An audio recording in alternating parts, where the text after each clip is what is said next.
señores, regresamos con el tercer bloque. Delicado el tema que vamos a tratar y por supuesto el panel se encargará de análisis y el debate. Vamos a ver cómo lo hemos titulado y venimos con el contenido.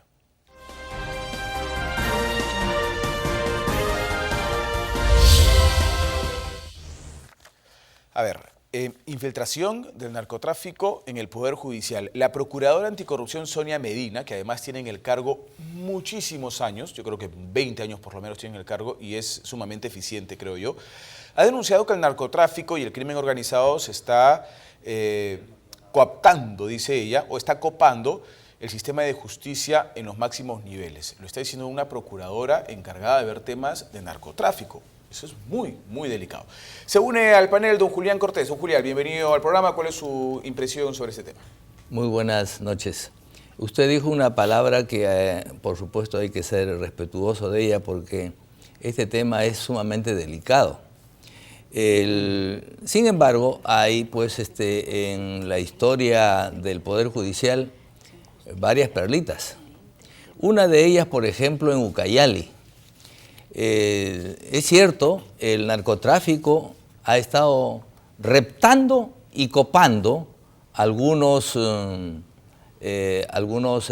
tribunales de justicia en el interior del país. Yo quiero mencionar el caso de Ucayali. En el caso de Ucayali, un juez fue separado por la ONMA porque se comprobó que había favorecido a dos narcotraficantes. Uno de ellos, un brasileño, el brasileño se llamó, porque ya no está en el Perú, Moisés da Silva Reboucas. Este brasileño fugó del país luego que le dieron comparecencia. Y el peruano Rafael Gamarra Cajalín. Lo interesante del caso es que los dos no tenían ocupación conocida, no habían demostrado tener bienes, no tenían vínculos familiares y carecían de arraigo, o sea, no tenían una casa, un lugar donde vivir. Y sin embargo, el juez Cristian Eduardo Venegas Calle le dio comparecencia. Los dos sin razón jugaron. Sin razón aparente alguna. Así Increíble estas cosas que pasan en nuestro país. Por supuesto, vamos a venir con sus llamadas telefónicas. Ponemos los números telefónicos, señor director, para que la gente pueda comunicarse y también a través de las redes sociales. ¿Qué piensas, Guido? Mira, la verdad es que a mí no me extraña. Yo creo que si es que hay una institución en donde el narcotráfico puede infiltrarse por su poca, ¿cómo decirlo?, calidad, es el Poder Judicial. Ganan poco, tienen poco interés por su trabajo. No me parece extraño, ¿no?, que puedan infiltrarse. Yo no voy a definir si es o no narcotraficante, eso lo dirá el Poder Judicial, pero la empresa donde uno de los socios, uno de los dueños era el señor Oropesa, tenía vínculos directos con el Ministerio Público y el Poder Judicial. O sea, para infiltrar a alguien, digamos, no necesariamente como un juez, pero sí para infiltrar a alguien en estas empresas era muy sencillo. Vale. No, claro, además el principal lugar donde necesitan estar infiltrados los narcotraficantes evidentemente es el Poder Judicial. No olvidemos qué pasó con Colombia en la época de Escobar, lo que pasa en México. Es decir, el narcotráfico llega a tener un poder absoluto en algunos países y a controlar absolutamente cada una de las fuentes de poder y de distribución de justicia que existen en ese país.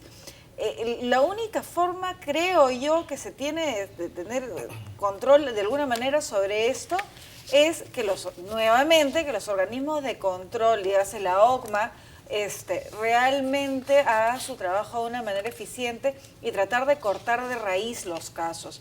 El problema es que muchas veces hay jueces que son sancionados porque se sospecha o porque se tienen pruebas fidedignas de esto y por un mal sentido de espíritu terminan siendo repuestos.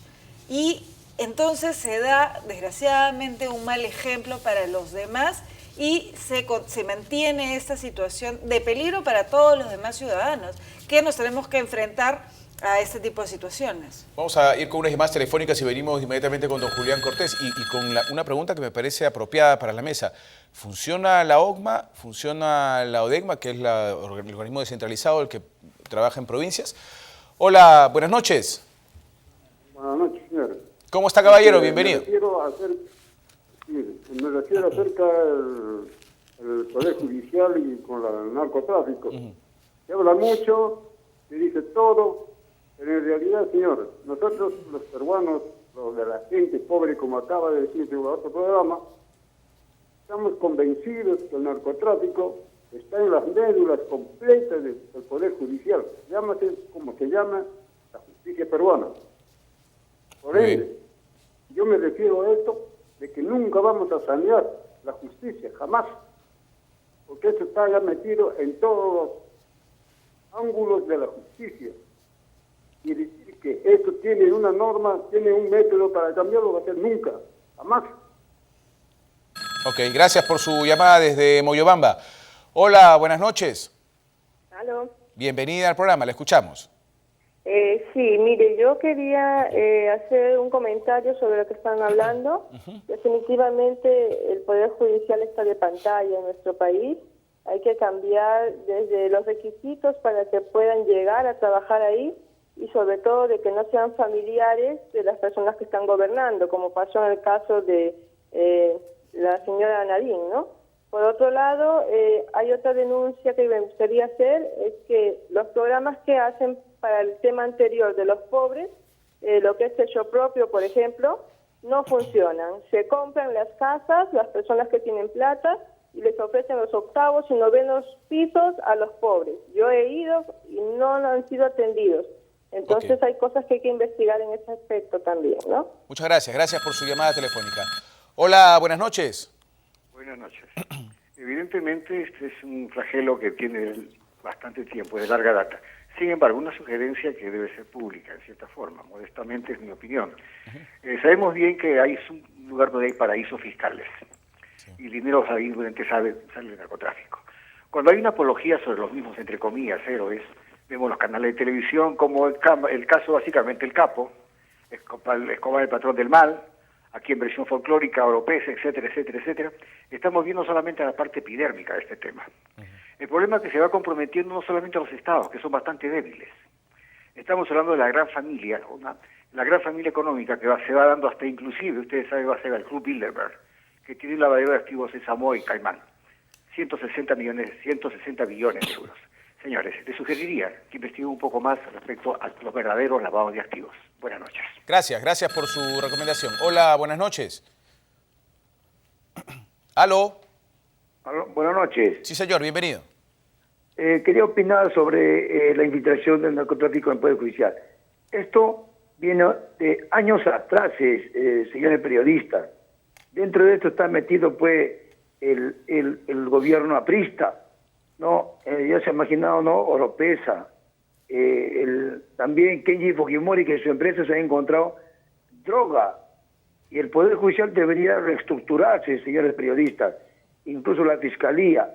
Pero acá todos somos culpables porque a veces elegimos a gobernantes que no toman decisiones radicales para acabar con toda esta corrupción, señores. Muy bien, gracias por su llamada. Yani, tiene algunos mensajes que están llegando a través de las redes. Yani, adelante. Precisamente, Pepe, en las redes ya opinan también de este tema. Johnny Delgado nos dice que el esfuerzo de algunas instituciones y personas no han impedido que el narcotráfico se infiltre en todos los poderes públicos y en algunos partidos.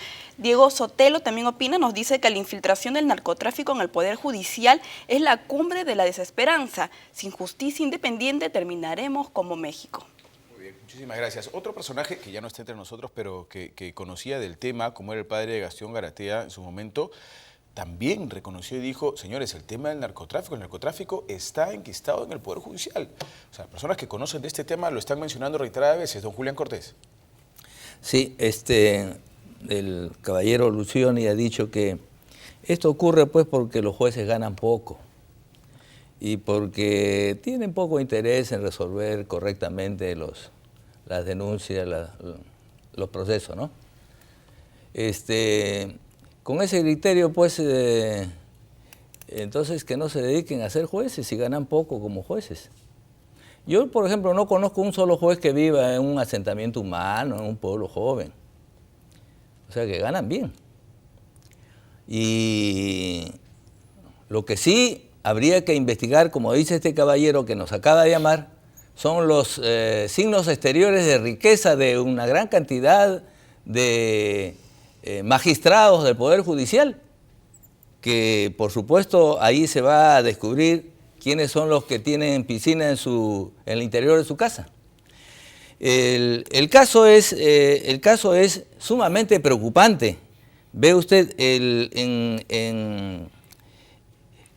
aquí no hace, en el Callao, el señor Roger Javier Poémate Chávez estaba acusado de narcotráfico.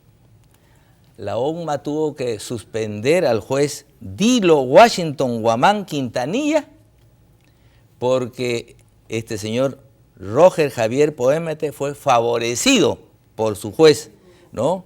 ¿Y quién es Roger Poémate? Es socio, amigo, pata, parcero del señor ex alcalde de Pucallpa, Luis Valdés Villacorta. Cuestionadísimo también, ¿no? Cuestionadísimo. Y funciona... Con ese tema vamos a volver más adelante. Sí, claro que sí, pero le ruego una respuesta muy breve. Usted ha planteado una reacción de la OCMA, que es la Oficina de Control de la Magistratura. ¿Funciona la OCMA? ¿Funciona la ODEMA? ¿Usted cree? Bueno, en algunos casos, porque además la OCMA va cambiando casi todos los años de presidente, sí, claro, y cambia de directivas. Y algunos presidentes son efectivamente duros para sancionar, pero hay otros que son muy blandos y se hacen de la vista gorda y no pasa nada en el Poder Judicial. A veces funciona, ¿no? Y a veces no funciona. Una cosita. Otra de las cosas que es importante que se tome en cuenta si es que realmente se quisiera prevenir estos casos es el tema de la seguridad a los jueces. Los jueces están sumamente expuestos no solamente a la corrupción, sino también a las prebendas. Tú tienes un juez que puede mandar a la cárcel a un ranqueado narcotraficante y que luego tiene que agarrar su maletincito y muerto de miedo y recontra amenazado, caminar por las calles del país exponiéndose a que pase cualquier sicario y por 20 soles o por menos le quiten la vida y su familia, etcétera. Pero Magli, ese no es un problema porque no vive en un pueblo joven. No vive, pues. Entonces, lo que pasa no toma es microbús. Que la mayoría sí toma microbús. Sí toma microbús. Vamos a ver, un caso, solamente un caso necesitamos. Lo que pasa es que yo he visto a un juez tomar un microbús frente al Poder Judicial. Yo he visto varios. Es cosa de pararse ahí a la salida. Exactamente, y verlo salir. Y vas a verlo. Exactamente. Y el problema no viene por ahí. El problema viene por si viven o no en un pueblo joven. El tema viene en realidad de que ¿usted sabe a dónde van los mejores estudiantes de Derecho de las universidades? Supongo que a ser abogados independientes, a formar un buffet, Exacto, ¿no es cierto? Exactamente ahí van. Entonces, por supuesto. ¿Qué tenemos que hacer con el Poder Judicial? ¿Que siga atrayendo a todos aquellos que no pueden abrir su propio bufete? No, lo que tenemos que hacer es jalar a los mejores. Y para lograr eso necesitamos que el sueldo, por lo menos al comienzo, sea atractivo. ¿No es cierto? No, y que además, cosa que pasa en otros países, te dé prestigio. Tú puedes haber ganado poco, pero has alcanzado un ser nivel juez que te y permite... luego cuando sales estás absolutamente... Pero el prestigio se gana con trayectoria. pero ¿no? por supuesto. Claro, por supuesto. Y con tiempo. Y trabajando en una institución que te da prestigio. Pero en el Perú, el Poder Judicial no solamente no te paga bien, sino que además no te da prestigio. Un ex juez no es precisamente... Y si quieres ser honesto y sentenciar justamente a los delincuentes, te expones a lo peor, porque ni siquiera seguridad tienes. Como no te da prestigio, por lo tanto, hay que cobrarle a las partes, a cualquiera de las dos o a las dos. Si no te da prestigio, si no te da dinero, entonces hay que corromperse como juez. Pero eso no es lo que yo estoy diciendo. Claro. Lo que yo estoy diciendo es cuáles son los problemas por los cuales eso termina pasando. ¿Sabe lo que has dicho? Y ojalá que el público pueda participar de esto. Dijiste que eso ocurre pues porque los jueces ganan poco, ¿no es cierto? Entonces los policías que ganan poco también deben dedicarse pues a... No deben dedicarse. Los policías que ganan poco... A hacer las trapacerías en la calle. Los policías que ganan poco también terminan metidos en exactamente lo mismo. Algunos. Y también, bueno, algunos jueces. También algunos jueces. Pero no es por eso. Esa no es la razón. Esa no es la razón por la que ganan poco, se dedican a vincularse con el narcotráfico. ¿Cuál es la razón? Denos usted la razón. No, yo no estoy en el proceso, por si acaso. Yo estoy opinando. Estoy cuestionando. Claro, yo también estoy opinando. ¿No? Pero, por ejemplo, yo les planteo algo. Frente al tema que ustedes, y me parece interesante y debatible, el tema de los sueldos, porque los sueldos atractivos seguramente son para aquellos que tienen cargos atractivos, como el tema de los jueces. Pero sopesando el tema de un buen sueldo, como el de un ministro, por ejemplo, ¿no? Un ministro tiene un muy buen sueldo, gana 30.000 soles, tiene un muy buen sueldo.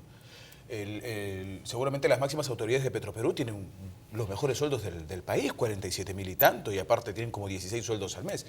Eso no evita... Al año. Eso no evita actos de corrupción ni de los ministros ni del Poder Judicial.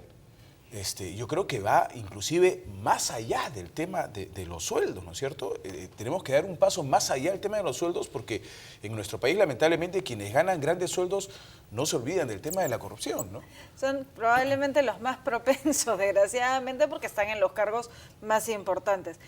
Si bien es cierto, el sueldo puede ser un factor determinante para, digamos, una persona cuyo, principal interés es ganar plata y no ejercer justicia como tiene que hacerlo un juez, también es importante que hayan sanciones y saber que te están vigilando. Es decir, es más fácil, como dicen, ¿no?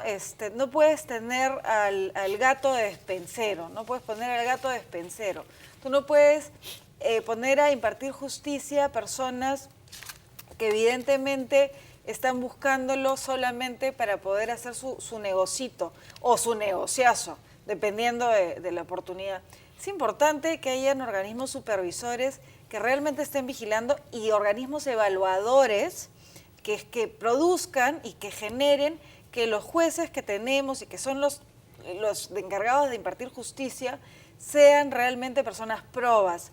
¿Cómo conseguimos eso? Yo creo que básicamente a través de hacer evaluaciones y de tener una supervisión constante y seria. Pero también es cierto que en la medida de que el narcotráfico está creciendo, como está creciendo en nuestro país, la situación cada vez se complica más. Permíteme ir con unas llamadas telefónicas y regresamos, por favor. Hola, buenas noches.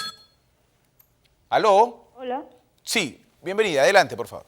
Mire, el órgano de control de la magistratura es una burla para toda la población y especialmente para los periodistas que se alegraron cuando suspendieron a esta jueza Aide que dejó libre como a 53 delincuentes. Lo recuerda, ¿no? Sí, claro, hace muy poco. Ya. Entonces, ella ha suspendido, ella ha podido destituir el OCMA. La suspensión, ¿en qué consiste? Según el reglamento de sanciones del OCMA, puede ir de 15 días de suspensión a 6 meses. Y después que lo cumpla, regresa a su puesto automáticamente.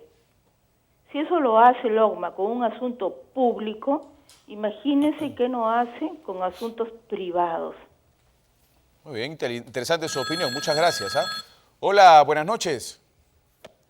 Hola, buenas noches. Sí, señor, le pido que hable un poquito más fuerte. Bienvenido al programa, lo escuchamos. Los dos panelistas jóvenes no quieren entender, o no entienden lo que dice el señor. Le ruego que hable un poquito más fuerte porque no lo estamos escuchando bien. ¿Perdón? Hable un poquito más fuerte porque no lo estamos escuchando bien. Ya, lo que le estoy diciendo es que los panelistas, los más jóvenes, no entienden o no quieren entender lo que le está diciendo el demás edad. El demás edad lo que se le entiende. Lo que está corrompido son los de alta esfera que manejan el poder judicial. En el caso, por ejemplo, Villatén, o otro caso, por ejemplo, un presidente como Alan García. Entonces, cuando ellos corrompen a todos, entonces entran los corruptos. No tiene que ver nada con políticos, nada.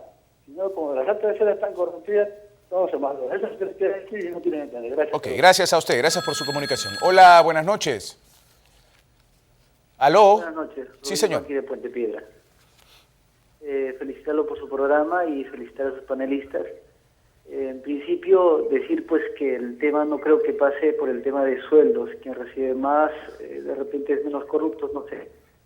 Pero también esto es muy claro que teniendo un expresidente indultando a narcotraficantes, ¿qué podemos esperar, no? Teniendo un exministro de Justicia aprista, bueno, ¿qué más podemos esperar? A eso voy. Ahora, yo creo que el tema pasa en que todos los partidos políticos deberían refrescar sus opciones para la presidencia, ¿no? Si seguimos con un Alan García, si seguimos con un Keiko, ¿qué le puede esperar al Perú? Entonces, creo que ese es un punto donde tienen que atacar o tienen que empezar el cambio, ¿no? Para todo esto. ¿No? Muchas gracias por su llamada. Quiero presentar una nota de Juan José del Castillo sobre este tema. Ha entrevistado a personajes que además están viendo la infiltración del narcotráfico en los partidos políticos. Vamos con la nota de Juan José del Castillo. En medio del escándalo. No le creo absolutamente nada, ¿no? Y bueno, está ocultando algo. Tergiversan mucho.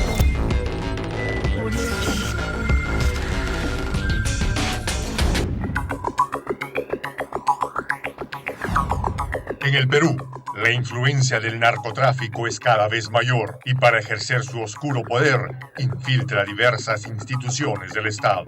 El Poder Judicial no es una excepción y desde el punto de vista de la ciudadanía, el sistema de justicia es muy poco confiable. La percepción que hay es que los jueces son sobornables, ¿no? Y son sobornables por los que tienen dinero.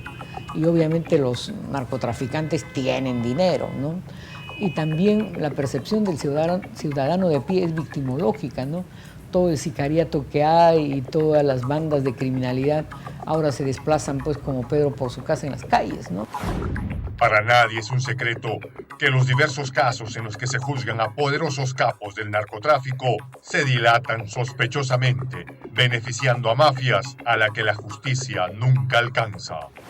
De hecho, la larga dilatación, para hablar de nuestros narcotraficantes criollos, la larguísima dilatación, el enjuiciamiento de muchos expedientes, la pérdida de varios expedientes, la pérdida de piezas en algunos casos, son síntomas que de alguna manera refieren estos mecanismos de influencia y de relación de los intereses del narcotráfico con el Poder Judicial. El poder económico de estas organizaciones criminales hace que cuenten con muchos recursos para defenderse. Yo veo que buenos y mejores abogados del país defienden a bandas de criminalidad y también a narcotraficantes. Lo que no estoy cuestionando, cualquier persona tiene derecho a ser defendido, y que la Procuraduría Antidrogas, que es la que representa al Estado en todos los procesos judiciales, no tiene los recursos humanos ni el presupuesto que tienen obviamente los narcotraficantes. Entonces, en materia procesal se habla del asunto de la igualdad de armas, ¿no? Entonces, mientras unos tienen y vienen con sendos recursos y patrimonio y muy buenos abogados, los otros tienen pocos abogados y todavía hay una norma procesal que exige a los procuradores estar presentes en determinadas diligencias a lo largo y ancho del país, y si no están presentes ya no pueden continuar en el juicio.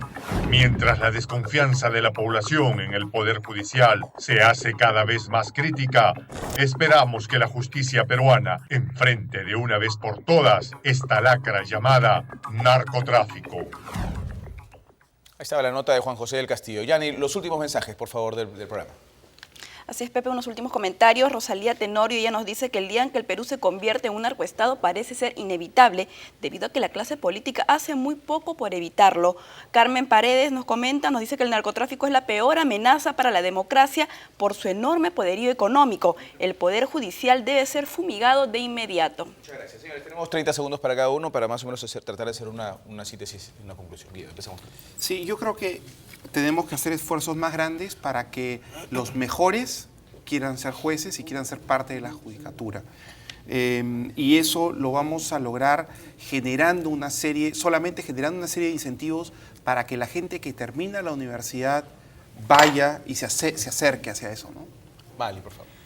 Bueno, yo creo que el narcotráfico se tiene que enfrentar desde todos los ángulos, ¿no? Desde que se empieza a formar, digamos, cuando ya llega al Poder Judicial, desgraciadamente, el narcotraficante ya tiene tal cantidad de plata y de poder que es difícil, y que además, otra de las cosas que sí es importante es que se generen como juzgados especializados, pero que reciban protección. Muy bien. Eso es importante. Don Julián. Bueno, creo que hay que ir necesariamente a una reforma del Poder Judicial, porque tal como está, vamos a tener siempre estos mismos problemas. Y dentro de 10 años estaremos hablando, igualito, si Dios quiere, aquí mismo, sobre el mismo problema. Se nos acabó el tiempo, señores. Gracias por haber estado con nosotros. Mañana a las 9, nuevamente, con Hablemos Público.